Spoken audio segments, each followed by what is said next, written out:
Happy Friday, Junior. Happy Thursday, everyone. We'll give folks a couple more minutes to trickle in. I'm super excited to dive into this topic today. 2022 Commission Plan Benchmarking Report, Create Better Comp Plans in 2023. I'm super excited and thrilled to be a part of this panelist today. And before we begin, I love to start things off with a fun icebreaker. So Aparna and Sanj, I'd love to know what song kind of kept you going throughout the week. Aparna, if you want to start. So this week has been really fun, really busy. I've been listening to a lot of Lizzo, and I think the song of the summer was About Damn Time. I've been listening to that one a lot, and I think it is about damn time for the holiday season. I'm ready for it. I love it. I love it. Mariah Carey is defrosting as we speak. And Sanj, what about you? Yeah, I'm part of, I'm a Swiftie, so I've been spending a lot of midnights time this week, and Mastermind is like my real jam right now. Oh. And it really like ties into commission plans because you're like sort of a mastermind. I love it. I love it.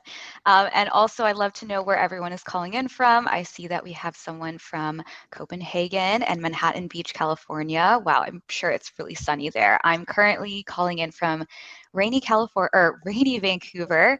Aparna and Sanj, where are you both located? I'm in Brooklyn. I live in Crown Heights, so hanging out here. And I'm also in Brooklyn in Dumbo. Oh, lovely. Love New York. Awesome. So let's get started. Let me share my screen. Awesome. So today's event is brought to you by the team at Modern Sales Pros. For those of you who are not familiar with MSP, we are the world's largest and highest quality community for those in sales management, sales leadership, sales and revenue, and enablement, aka our Modern Sales Pros. Our mission is to create an environment for our members to answer questions they struggle to solve on their own and help them to see around corners they may not know about. We do this through live sessions like the one you're at today, our online forum, our quarterly summits, and we're about to start getting back to in-person events. So stay tuned. We'll most likely be in a city near you. Next, I'm going to talk about our amazing sponsor today. This event wouldn't have been made possible without our sponsor today, Varicent. I'm going to say a few words about Varicent. So Varicent is the leading provider of innovative sales performance management software focused on helping organizations plan, operate, and pay to drive sales performance and growth. They have a full suite of solutions to assist in smarter territory and quota planning, efficient lead to revenue operations, and the fastest, most flexible way to pay sellers accurately and on time. Varicent combines powerful SPM technology with its augmented intelligence powered solution to enable customers to quickly and easily see and address sales trends, problem areas, and opportunities by predicting outcomes and prescribing actions to optimize revenue. I'm going to learn more about Varicent. I'm going to drop the link in the chat, so definitely check them out. Now on to housekeeping notes. This event is being recorded and you'll be able to access the key takeaways at our MSP website on the previous event page. So if you have a colleague or friend that couldn't make it, don't worry, you'll receive the recording and key takeaways after the event. Also, please leverage the chat. We have amazing panelists today, so definitely leverage the Q&A function at the top right-hand corner or use the chat function to ask your questions. Now, without further ado, I am super excited to introduce our speakers today. I'm actually going to pass it off to Aparna to do introductions, and then I will come back during wrap-up. Thanks, Angelica. Hi, I'm Aparna. I'm the head of revenue operations at Flowcode. My background is revenue operations at various startups. I've always been helping out with sales process, sales ops, sales analytics. And as I grew up in this field, comp really became front and center. And it's something that I really love because it's so cross-functional. Flowcode is a marketing analytics platform, and it empowers direct-to-consumer conversion. We enable that using QR solutions, web pages for creators, and print solutions for in real life activity. And Sanj. That was good. I'm Sanj Sanampudi. I am an advisor at Varicent. Before this, I was founder and CEO at Concert Finance, a sales commission software that was acquired by Varicent about a year ago. And before that, I was a CFO. So I've kind of run in comp in many different forms. Excited about this event all the time. This is the fourth time I'm working on this commission plan benchmarking, and every year that we do this, I learn something new about how people are approaching comp. This year, though, I think we have like the most interesting, hottest takes that we've learned from the report. Yeah, I would love to dive into the report. There's some super insane findings this year, so let's just get into it. Sure. Let me the tech. All right, so we're going to just have a conversation through some of these topics, but we're going to go through the state of sales comp in general. So like, what are we seeing as trends over the years that we've run the report? Quickly go over some of the SDR, BDR, AE, and CS benchmarks. This is just a snapshot of what we're seeing in plans that you will be able to get access to in the full report. And then finally, and most interestingly, we're going to go through 6 really, really actionable recommendations of how you can run more effective comp programs in 2023. Awesome. So, first thing, state of sales comp.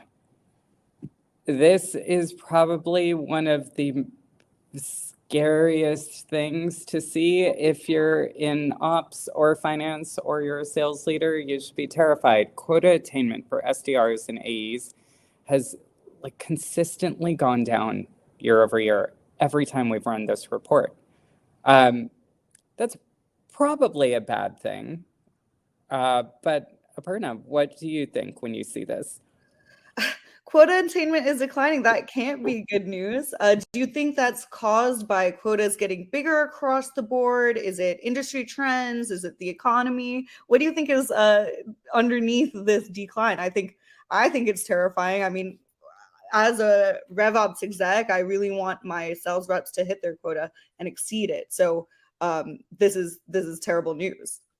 Yeah, I think it's probably terrible news. It's probably like a bunch of factors that you've listed out, right? Like if you think about the world from this time last year to now, we've had a new variant of COVID. We've had a war start in Ukraine, and we're facing a recession. Not to mention, most of the world, like me, might have been distracted by Taylor Swift's new album. So like you have a lot of these factors that are pulling away people's attention. They're pulling away buyer attention. You're pulling away buyers' ability to spend right now. So I do think that plays into it. But what is also concerning about this, aside from, you know, as a leader, you know your company is probably missing your number or struggling to reach your number. You know, it's not a slam dunk anymore. It also means really bad things for engagement from your team, right? So we kind of know if a target is really far away, and we'll talk about this a little bit more, people start disengaging. They stop caring as much. That's probably like when I look at this graph, what concerns me the most. But yeah, we have some pretty good questions from the audience. So what is the size of the data set that goes behind this? And how much coverage is built into the average plan? 2 different questions. Yeah, so the size of the data set, I believe we had about 180 companies participate. The exact numbers are in the report. So it's pretty robust data set, definitely statistically significant. What was the second question? Sorry. It is, what is the average coverage in Quota? Yeah, and that's a great question. So we don't have clear data on like how much coverage is built into these quota numbers. But again, that's the question mark of like, does this mean most companies are missing their number? We don't know based on what coverage is built in. Do we know if you have like a 100K quota and you're only closing 40K, does that feel kind of bad individually and as a team? Probably. That's the part where I think we can definitively say that's not a great thing. Yeah, and I think to that point, if you have people hitting 44% of their goal, they're not getting paid, they're not happy, and this could really lead to, building up the Great Resignation. I think that's something we reached for that insight.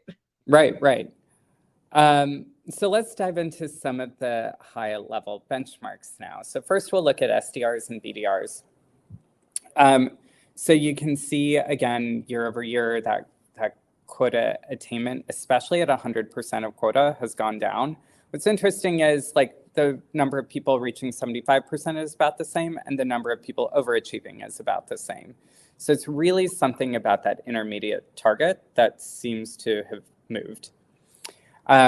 Another pretty interesting finding here is, this is again the fourth year that we've run this. The 3 years prior to this, the base variable mix that we saw for SDRs and BDRs was 70%, 30%. So this shifted like pretty substantially.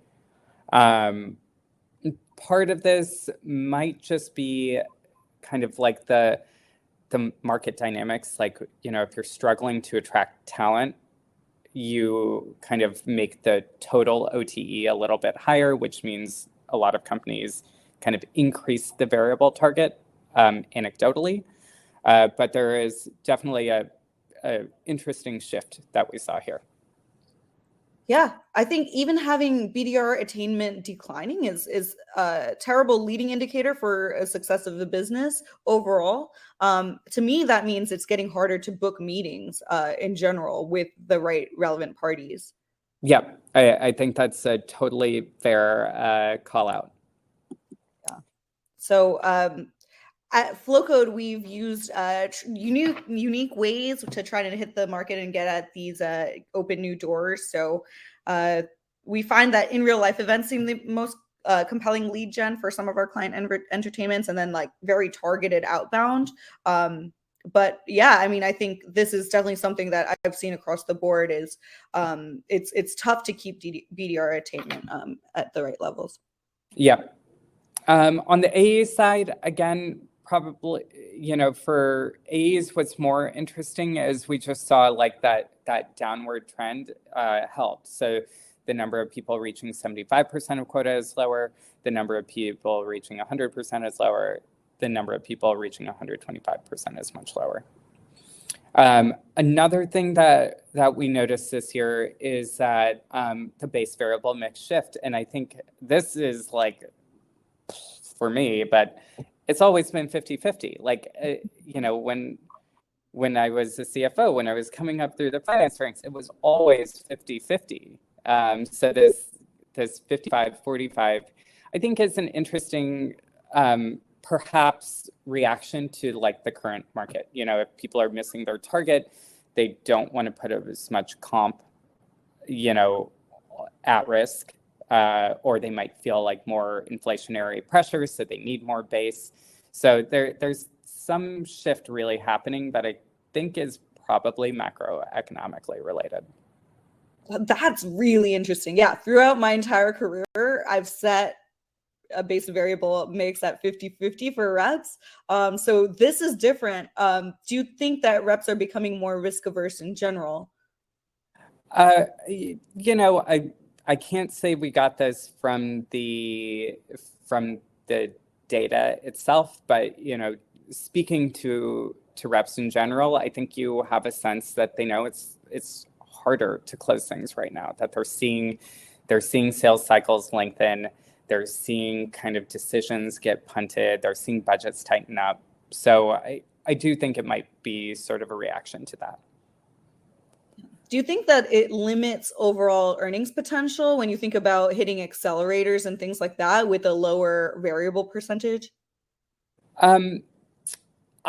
So I think what we're probably seeing with that lower variable percentage is people don't even buy it. You know, like if you only have 40% of your team hitting quota, like most people, like this 45% is just like a made up number, right? Like they're not even going to see most of it. And I wonder if part of that shift is also related to like a perceived difficulty of attaining quota and really getting to that OTE number. We have a question from John. Do you see different mixes based on product type and average selling price? We do. So the data showed in general, and flipping back to the A benchmarks, in general, the data showed that as your average selling price increased, there was a slightly lower variable percentage. So, you know, if you're selling $1 million deals, you're not like 50% anchored to 50% variable. You might be anchored to something more like 30% or 40%. Yeah, and those are typically tied to longer sales cycles, so that makes sense. Yeah, longer sales cycles, and you know they're kind of not the one-on-one sale. It's like a much more like team on team. So it kind of makes sense from just like a behavioral standpoint. But yeah, absolutely. As the average sales price goes up, we do see like the percent of variable seems to go down. Yeah. And when did you run this survey for the results? In August. August, great. So it was running through August and early September. So CS, this one has been like pretty slow and steady. Overall, like kind of the CS is sort of the star of our benchmarks report, where things actually just seem to get better for the CS team. It looks like they're achieving better than they were last year. Their pace mixes seem to be about the same. The satisfaction, this is the first time that we've seen CS plan satisfaction go above 3, which is huge. What's also interesting about it, though, is like structurally, there's almost no change in CS plans. So what people said they were doing the last 4 years and now are pretty much the same, but it seems like they're more effective now or they're happier with it. So something else in the CS org seems to have changed a bit. Yeah, so it seems like CS reps are hitting quota at a higher rate than in previous years. So that's very interesting. You know, the CS team at Flowcode is a dream. Our customer service is one of our biggest competitive differentiators. We find that people really love hands-on white glove service. Do you think that's an industry trend? Is that there's just more attention paid to customer success? Obviously, as you get higher attainment levels, it makes sense that satisfaction would go up.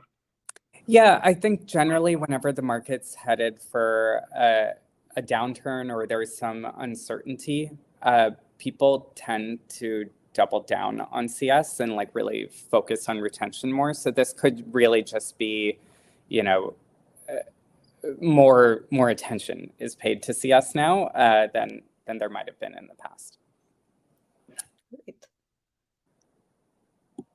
Cool. So now we're going to flip to our strategies for 2023. So like, what does the data really tell us that we should be doing? And before we jump straight into the strategies, if anyone who's watched our previous 3 webinars, some of this will be a refresher for you. But one of the things that we think is really, really important going into comp is that we actually think about like the human beings that the comp is supposed to impact. So, you know, CFO Sanj was really worried about like the cash and risk management side of comp, right? Like if the company does well, we can pay a lot of money. If the company's not doing well, we can't. That's really like a math problem, and it's actually relatively simple to solve. The thing that's more difficult is the part of comp that we all believe is like these rewards and incentives should get us and our teams to behave differently. That if we incent the right things, we should be able to sort of like unlock another performance level in people. And what this graph is showing is a study done out of NYU where it had people run a 5K. And they gave people like target times that they categorized as like, this should be easy for that person. This should be like a stretch, but they should be able to get it potentially. And this is totally impossible. And what they measured was people's blood pressure as they approached those milestone times. And what they found is like there actually is a sweet spot. Like the notion of a stretch target is true. Like it actually does get us to put more effort in. So like your systolic blood pressure is actually a representation of like how much like effort your body is putting forward. And by the way, this blood pressure increase happens even if it's like a puzzle or a brain teaser that's in front of you. So it's like really like a interesting physiological thing that gets us to like our body to change. But what's interesting is like that the way they defined what is moderately challenging. So if I closed 200K last year and you're now giving me a target of $1 million, like that's not moderately challenging. That's like what I would call a straight up stupid stretch target. If I closed 200 and now you're saying like, hey, can you get to 225? And here's how I think you could do it. So like that second piece of the sentence is really important. That's a good stretch target.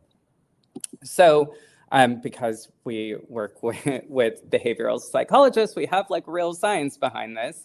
And this is a theory of how we perceive difficulties of targets called construal level theory.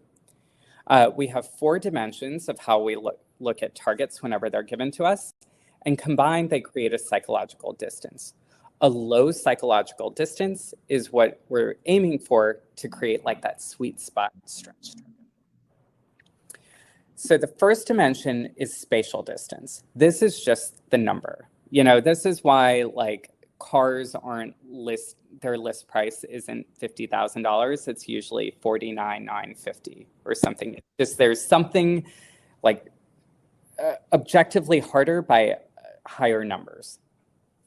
And we actually saw this in our work. We worked with one customer who had about 30 AEs. They had a quota of 50K a month. We looked at their data and said, can you drop it to 42.5? We think that 42.5 is the sweet spot. Nothing else changed.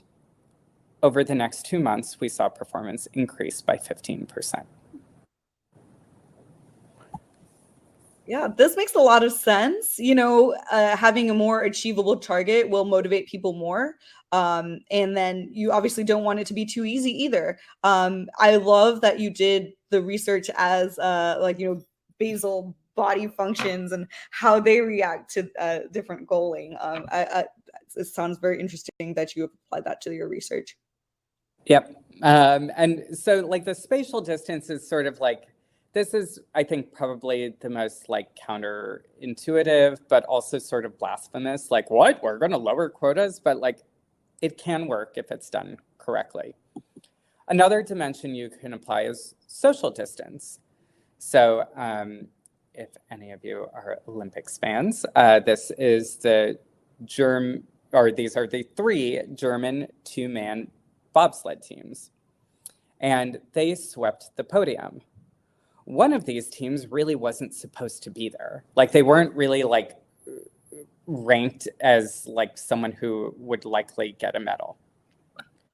But guess what? When the rest of your team is getting a medal, it's suddenly, even if you might not be in the running, it's suddenly like, oh, I guess we could get a medal too. And that's really what social distance is.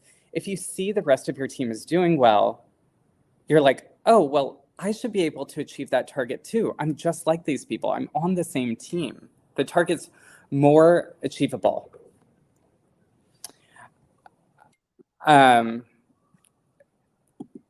next piece is temporal distance. So this is really about kind of the time factor. We have an easier time mentally conceiving of things that are closer in time to us. I have an easier time picturing what I'm going to do the hour after this webinar than what I'm going to do the same thing a week from now. When we give, what we've seen in the data is when we give people these longer quota periods, like annual quotas instead of monthly, you can see that attainment for monthly quotas is much higher than attainment for annual quotas. It's just like what's out there in the future is too abstract. And then the final piece is experiential distance. And this is really like, can I break this big target up into things that are a little bit easier milestones to chip away at? The common structure that we see in comp plans is in accelerator tiers. And what we've found from this year's report is like the best plans seem to have between 3 and 4 tiers, some leading up to quota and some once you overachieve. What this really does is it kind of creates milestones along the way to make sure you're still on track, to make sure you're still doing well. I love tiered acceleration. We rolled that out this quarter at Flowcode. We have reps definitely excited to get into their accelerators, but we want to make sure they keep their momentum and energy up to get to the next level of acceleration through the holidays. So have you seen that be effective in practice? Yeah, absolutely. So one of the things that we've really seen is like tiered accelerators always work if the tiers are set correctly. So this goes back to that spatial distance. If you have $1 million quota because it's a nice round $1 million, and then you're like, well, let's just set a tier at half of quota. That might not be a relevant target, right? Like all we're doing is taking a big target and making smaller ones. So what's really important is that you find the tiers that are appropriate for your team. And kind of my shortcut recommendation for tiers is if you see that most of your team is closing, let's say 28K, and you have an average sales price of 5,000, you take that 28 cluster plus 5, and you set a tier at 33. Basically, just set your tiers one deal away from where people are sort of clustering and dropping off. And what you're trying to do is kind of shift that performance curve for everyone like one deal forward. And that's where you see the biggest impact on tiers, for sure. Awesome. We have some questions about monthly and quarterly targets. So what happens if you have a longer sales cycle? How does that fit into a shorter term for goaling? That's a great question. So what's interesting about this stat on the monthly versus quarterly targets is this held true across deal size. So we took deal size as a proxy for sales cycle. Assuming, if you have a 5K deal, like it probably closes faster, more transactionally than a 150K deal. But even those 150K, 300K deals with monthly quotas, the teams seem to perform better. What that does require, on the other hand, is what we'll talk about in our recommendations, where you really need to have like good tracking on the activities and like good predictability of how you're going to convert based on activities up front.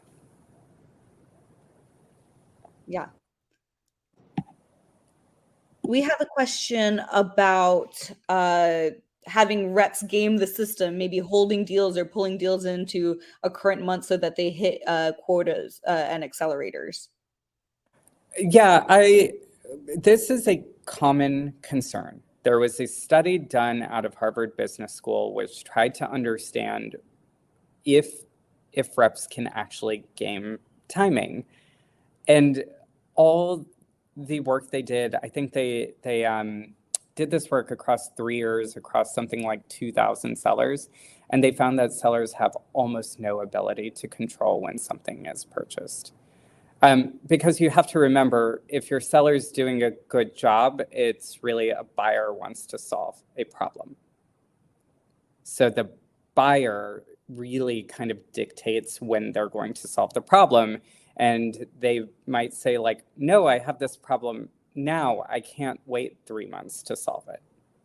Or, you know, actually, I only have budget next quarter. I can't pull it in now. So, you know, if it has not been proven in data that buyers actually have much control. If you are particularly concerned about it, like, you know, it's a math problem, right? Like, the thing you're trying to balance out is the statistics. Like, if everybody pulls in deals early, like, can you still afford your comp plan? Yeah. Yeah, that's a good point. And I think a lot of the time selling is out of rep control. It depends on customer timing. So excellent call out there. So with that kind of foundation, like what we're looking for in a great comp plan is these targets that are kind of a stretch, but still achievable target. And we're looking for things that really help reps break down this like ambiguous goal of I need to close X, like break down these outcomes into specific things to work on today. So we've broken up our recommendation into the first 3 bullet points, which are really around like, hey, does your target even make sense? Like if your target doesn't make sense from like the corporate planning perspective, there's no way it's going to make sense to a rep. Like a rep will see right through that and be like, oh, this is just some arbitrary number I was given. They just tacked on 20%. The second set of recommendations are really around like, what are the things that we can do for reps that keep them focused and like use this comp plan to like guide their behavior instead of just being like this abstract outcome. So, very excited about this part, and we talked about it a little bit, but we really think this takes like a fresh take to quotas and territories. This is like totally different from what CFO me was doing, and I wish I had these strategies for like the last 20 years of my life. So the first recommendation is try an additional territory design model. So if you have your territories and you're kind of breaking them out geographically, and you have this geographic buildup to your territory, try something totally different. So say, okay, this is really what we're doing right now. What would my number be if I assumed we had a vertical deployment model? And it just like forces you to move out of the inside view. This is, if any of you like follow Daniel Kahneman, Nobel Prize winning economist, he always talks about the inside view versus the outside view.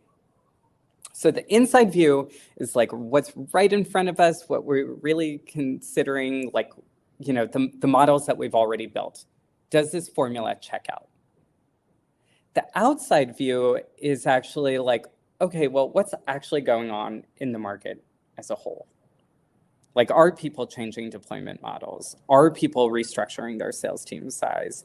Is there a dinosaur on the other side of my computer? The best way to improve accuracy is not checking your formulas. So checking your formula, like checking your work, like the thing we all learned in algebra, is really important when there is one definite answer. When you're trying to understand your confidence about something that is probabilistic and has a range of outcomes, a second approach is more effective.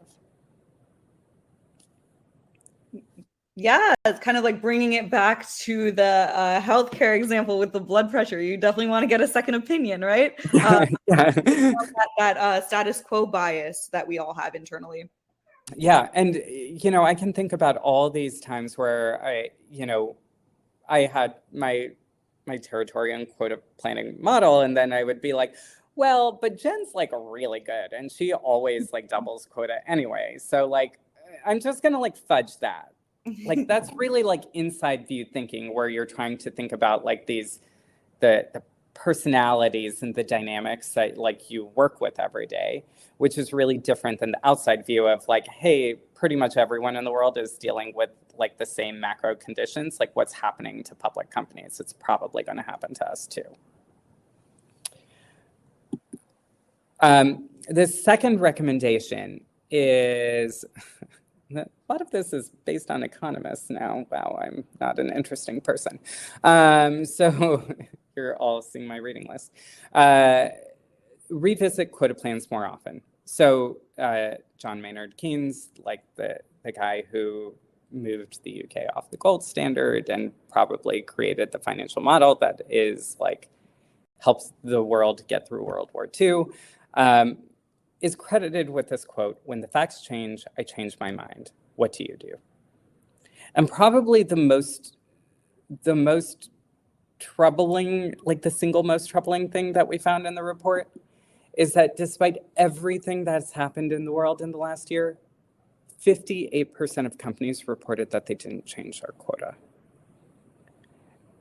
And maybe there is something that you can sell right now that is not at all impacted by like tremendous political, social, and economic unrest. Maybe. But this is probably the thing where we're like,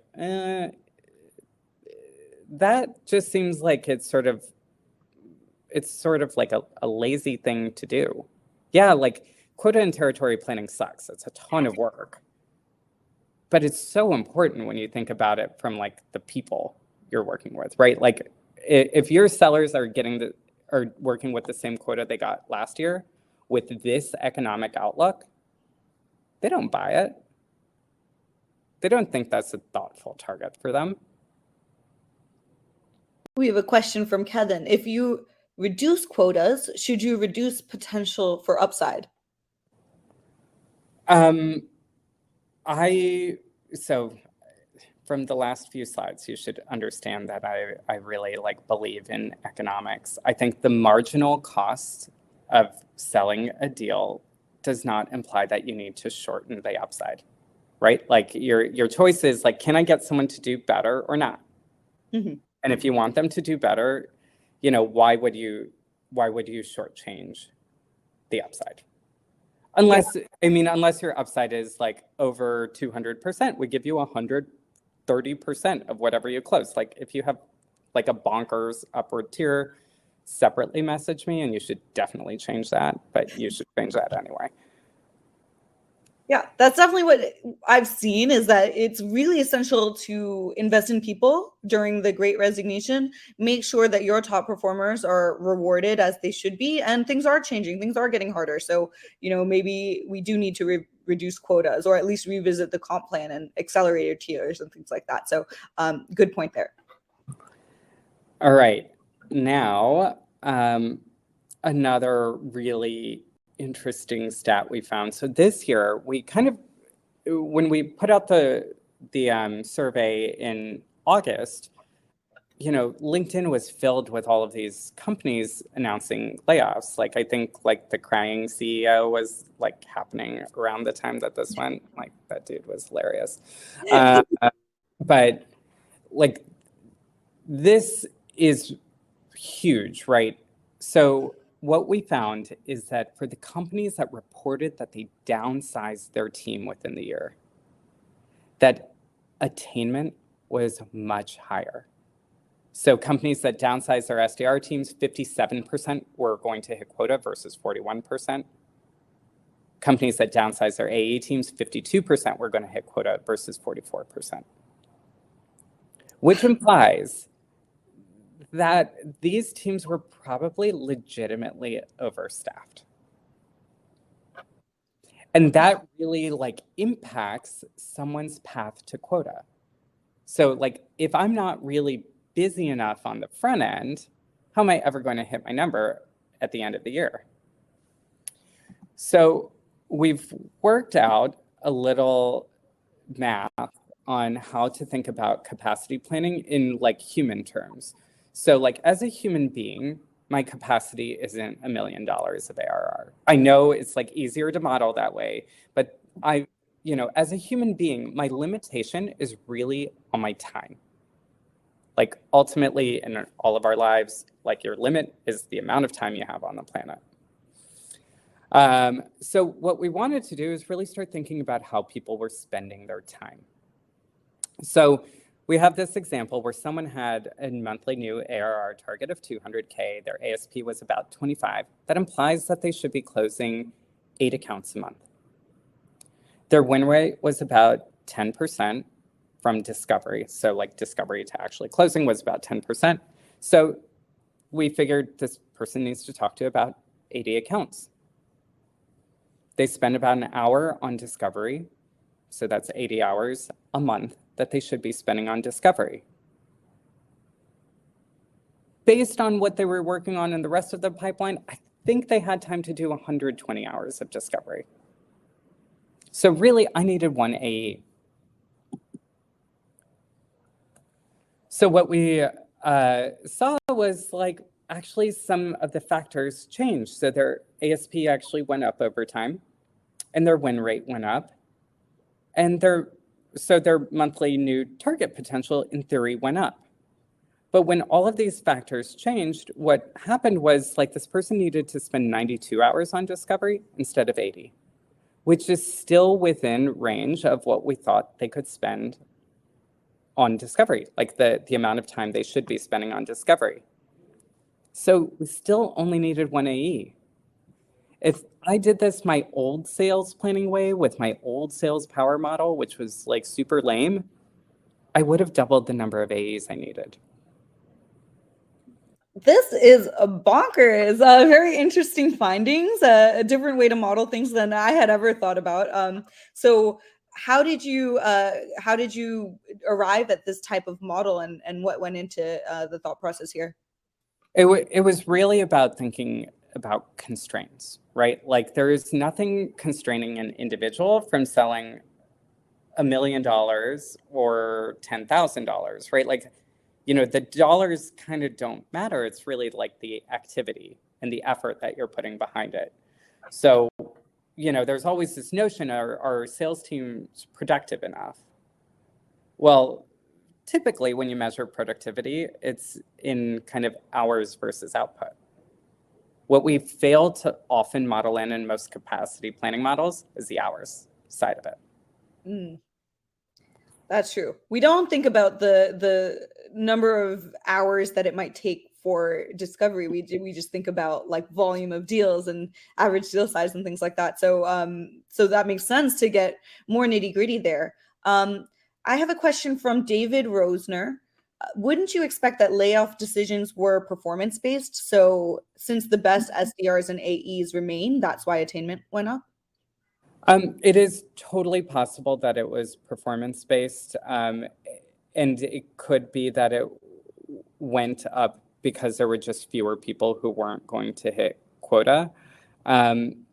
If that were the case, though, what we would have expected is the percentage of people who achieved 75% would have also gone up. And what was interesting about the data is like 75% attainment remained pretty consistent for the firms that downsized and the firms that didn't. The only thing that changed was 75 to 100% and 100 to 125. So, you know, if you had, say, 60% of your team in both cases hitting 75% of quota, that actually means that the difference is probably related to more opportunity. So like these people from 75% were able to close more of the gap. Excellent. So it correlates to having bigger territories to pursue or more incumbent upsell opportunity. Right. And I mean, I think it's totally fair as you're going through the report, like, you know, you should be asking the question of, are these just correlated or are they causal? We tried to kind of control as much as we could without interviewing every single company and like looking at their model and looking at their financial performance, which no one really wants to spend the time with me on that, even though I want to do it. But we tried to control wherever we could before just kind of jumping to these assumptions. Awesome. Okay, so all of those pieces together are really about like, how do you improve your accuracy on the corporate planning side, which then makes the target overall more believable for your team. Now we're going to talk about how do you use those targets in your comp plan to like create the structures that are going to drive better performance. So I've been saying this for the last 3 years. We finally have enough data showing us this is a thing. 2 quota metrics matters. Having one outcome metric and one activity metric leads teams to achieve quota at a much higher rate. So AEs with 2 quota metrics, one outcome and one activity, had a 69% of those AEs reached 100% of quota. With only one quota, so one outcome quota, say ARR, only 38% of AEs reached 100% attainment. And this goes back to kind of that psychology we were talking about, right? Like what's really important for someone to actively use the target is you have to break up that target into activities. Like, so cool, like I know my target's $1 million. What do I really need to do to get there? And what we sort of rely on comp plans to do with when we only put in one quota metric is we're hoping that subconsciously they'll just figure it out. When we add in the activity metric, we're kind of like nudging them. And part of that is you actually need to do demos, right? So it kind of reminds them of like, this is actually how you're going to get it done. It's breaking down a big goal into smaller ones. This is insane. I have never, ever, ever in all of history quoted teams on activity metrics. It's always been, if anything, a spiff or something like that. But yeah, it makes sense. Like let's pay them for these activities. Let's pay them for these activities, and those activities will lead to sales. And here's the math. I think that's remarkable findings. Yeah, and at Concert, we did this, and one of the knock-on effects for like all of you RevOps nerds, you included, Aparna, is it actually your numbers become much more predictable. So we did this at Concert where our A's had discovery call targets, and they also had a closed won target. And without fail, the based on the number of discovery calls, I could call my number a quarter out. Like, no problem. Like, and my board was like, whoa, are you like secretly really good at forecasting? Should you do a forecasting thing instead of sales commissions? And I'm like, no, it's actually because of our commission plan. Wow. Flowcoders are going to be excited to have a discovery call quota for next quarter. So that's awesome. You committed publicly. If you work at that is happening. So how do you roll this out? Everyone's like, you know, this is where when we recommend this to companies, this is when we get a lot of the, oh, what are people going to game it? You know, price it in, right? At least you know what people are working on and you're paying attention to it. And if someone's really like creating fake discovery calls, fire them. Because that's like kind of a bad thing to do.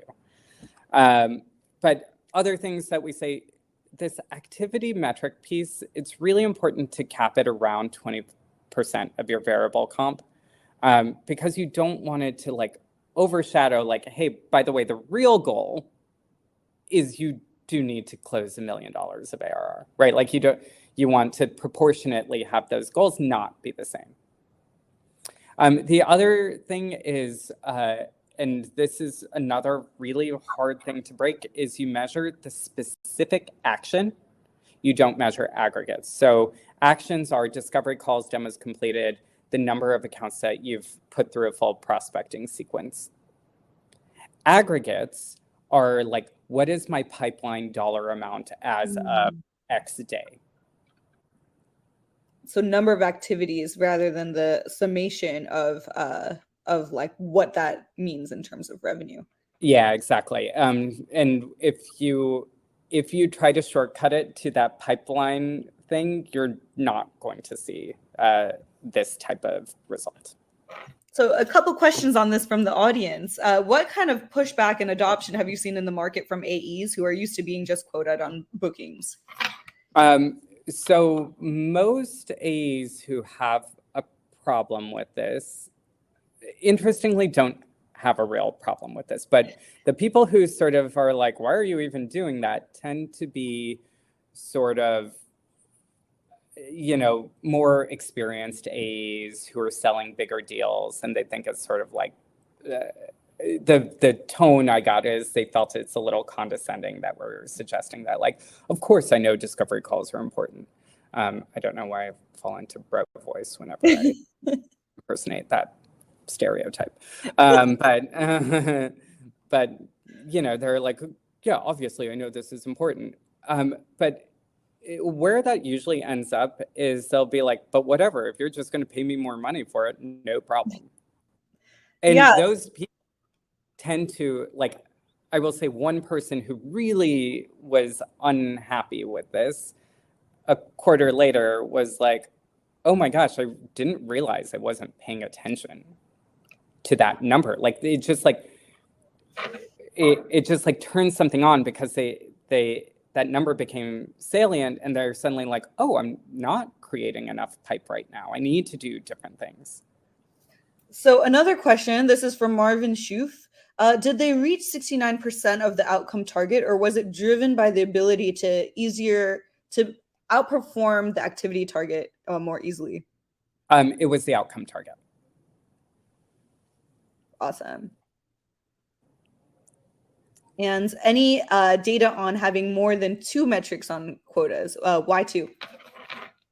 Yeah, so more than 2, what we've found, there are only a handful of people who reported more than 2. I think my favorite response was way too many things to type in this field.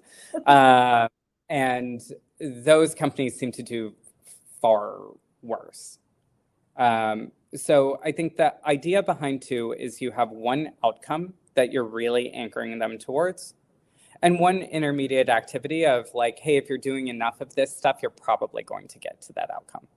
So just, again, keeping it fairly simple and not making it totally choose your own adventure. Like, there is a way to get to quota. Yeah, we have our input metrics and our output metrics, and I am definitely going to test it out. So excited to see what it results. Great. Well, this transition's great. Don't make it a spiff. So this year, we also got a lot more data on spiffs. And all I can say from it is the data was so clear cut on it. If you have more than 1 or 2 spiffs per year, it looks like quota attainment will go down. Companies that had 5 or reported that they rolled out 5 or more spiffs had teams that were 20% less likely to hit quota. Like, nuts, right? The other thing is, it was interesting for us that the way people reported the types of spiffs, most were for pipeline and accelerating deal close, which I would call like a core selling activity. So I was really surprised that spiffing someone on doing their job actually, in some cases, was effective. But the 2 spiffs that worked and had like a sort of a real impact on quota attainment was deal timing. So, hey, actually anything that closes this quarter, we're going to give you 1% more on it. Something like that. Or revising your accelerator tiers for the quarter. The other one was on new product rollout. And anything reinforcing training around pipeline values really just seemed to have no impact whatsoever on quota attainment. All right, let's not spiff my sales ops training and pipeline hygiene. Got it. No, that's really interesting. And I'm a person that loves spiff, so I really have to reel it in. Yeah. Less than 5, 1 to 2 per year. Yep. All right. Last thing that we saw, and this is something that is like kind of has been showing up through the report, but we got like a little more research and data on like why we think it's happening. But companies that had reported that they gave their reps real-time visibility into their commissions seem to have 3 to 5% higher attainment. again, like I'll caveat this with the correlation causation bit, right? Of like, well, do you just have a better comp program? That's why you can do real-time commissions, or, but one of the interesting pieces of research from psychology is that surprises are like tremendously distracting to people. And they're distracting because surprise itself isn't an emotion. It intensifies other emotions. You know, that's like why, you know, people start crying, like when they're getting a house reveal on Fixer Upper or something, right? It's just like, you have too many feelings and then like everything's intensified and like you just like let go of all of them at once. But it's really hard to recover from that, especially if you're customer facing. If you think about like, hey, I expected to get this. And you know, my personal story, or my personal like horror story around this, is we had a rep who thought she was going to get a $30,000 commission check off of a certain deal. When I actually did the math, it was $300. And she didn't get that difference in math until 45 days after the deal closed, when I sent her her commission spreadsheet, back when I was doing commission calculations.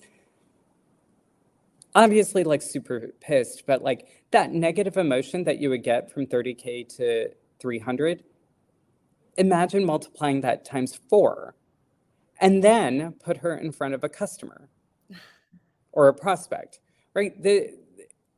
It just is like, even if this doesn't cause higher attainment, and there is research that putting targets in front of people, showing them how they're doing, showing them how their pacing does improve performance. So I do think part of this is real, but the downside of it is like the surprise is very distracting and very costly. Whoa. I mean, I think having that visibility and predictability into what you're going to earn is essential in a sales environment. You know, as we mentioned earlier, reps are getting more and more risk averse. So I can see how this surprising them with bad news would have a multiplication effect. Yeah, I also believe, like, I don't think there's ever been a positive commission surprise in history, or certainly I have never delivered one. So if you have in the chat, let me know what that like. That seems like a much nicer life than I live. Yeah, can't surprise them with good news. So. Yeah, exactly. Spreadsheets never have good surprises. So that's it. These are 6 like totally fire things to do that are within your control. And you know, any one of these 6 is not going to make things worse. It doesn't necessarily have to cost a lot of money. There are lots of kind of cost-effective ways to roll these out or try them out. But there's a change management investment in it. But I think if you take them, you should see your team perform kind of much more effectively.